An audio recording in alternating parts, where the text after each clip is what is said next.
we got to talk right now because time is of the essence when it comes to solar, batteries, and capturing big federal tax credits before the end of the year. So what are the three big factors we should be considering right now if you're in the market?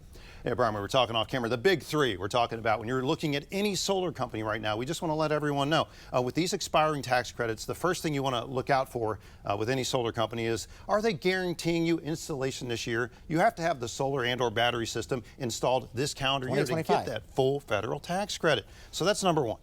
Number two, do they have experience with expiring tax credits and incentives in the past? You know, we've been around since 2009 at Solar Energy World. We saw a huge wave, a huge rush of signups in 2019, the last time the federal tax credit was changing.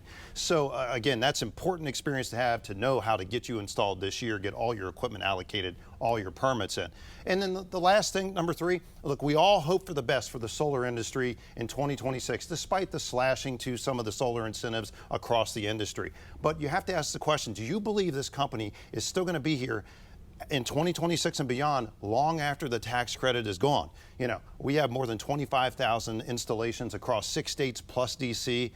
We're not going anywhere. We're going to be there to service that 25 and or 30-year warranty for your system. Very important to have that peace of mind, Brian. All right, so where can our viewers go to get that information and make contact with you guys? Well, we want them to contact us soon so we can make sure they get that tax credit and guarantee it for them. That's going to be 877-SOLAR-TV, or check us out online, solarenergyworld.com. You can book your appointment very quickly and easily there. You should do it soon.